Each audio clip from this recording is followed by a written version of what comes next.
নমস্কাৰ, মই তৃপ্তি ৰাণী ৰাজবংশী মোৰ অন্য এটা ভিডিঅ'লৈ স্বাগতম জনাইছোঁ। ভিডিঅ'টোৰ প্ৰথমতে সকলোকে এটা বিনম্ৰ অনুৰোধ জনাম যে মোৰ চেনেলটো প্লিজ ছাবস্ক্ৰাইব কৰি দিব আৰু ভিডিঅ'টো যদি অলপ হ'লেও ভাল পাইছে তেতিয়াহ'লে লাইক কমেণ্ট শ্বেয়াৰ কৰিবলৈ একদমেই নাপাহৰিব।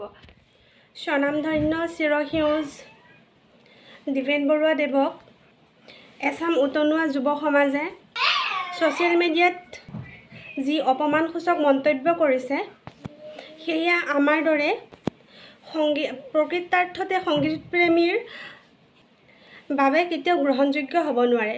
তেনেকুৱা ধৰণৰ বেয়া মন্তব্যবোৰ কেতিয়াও গ্ৰহণযোগ্য হ'ব নোৱাৰে। জুবিন গাৰ্গৰ যি ফেন ক্লাব আছে তেওঁলোকৰ তৰফৰ পৰা ৰাজহুৱাকৈ এটা ক্ষমা খোজা উচিত।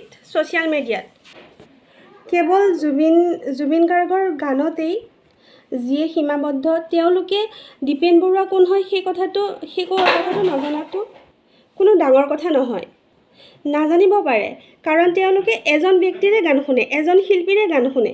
সেইবাবে তেওঁলোক দীপেন বৰুৱা কোন, পুলক বেনাৰ্জী কোন, নাইবা অন্য সংগীত শিল্পীৰ নাম নাজানিব পাৰে। সেইটো একো ডাঙৰ কথা নহয়। জুবিন গাৰ্গৰ যি ফেন ফলোৱাৰ্ছ আছিল সেই ফেন ফলোৱাৰ্ছখিনি ঠিক বান্দৰ সদৃশ। তেওঁলোকক যদি বুজোৱা যায় দীপেন বৰুৱা কোন হয়, তেওঁলোকে সেইটো বুজি নাপায়। তেওঁলোকৰ চিন্তাই সেই বস্তুটো ঢুকি নাপায়। বান্দৰৰ গ্ৰুপ এটাক যেনেকৈ ফিজিক্সৰ থিয়ৰী যদি বুজোৱা হয়, বান্দৰখিনিয়ে যিমানেই চেষ্টা নকৰক বুজিবৰ বাবে সিহঁতে বুজি নাপায়। এই এক্সাম্পলটো আমি এই ফেন ফলোৱাৰ্ছখিনিৰ লগতো আমি ৰিজাব পাৰোঁ, উদাহৰণ দিব পাৰোঁ। সিহঁতক আমি যিমানে নকওঁ, যিমানে নুবুজাওঁ, সিহঁতে দীপেন বৰুৱা কোন হয় সেইটো নাজানে। মই আৰু বেছি ক'ব নাযাওঁ।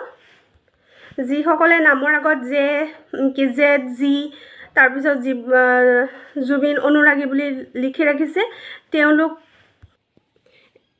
একেবাৰে ৰুচিশীল নহয়। যিয়ে নহওক, ডাঙৰক যিহেতু অপমান কৰিছে সেইকাৰণে বিচাৰোঁ যিসকল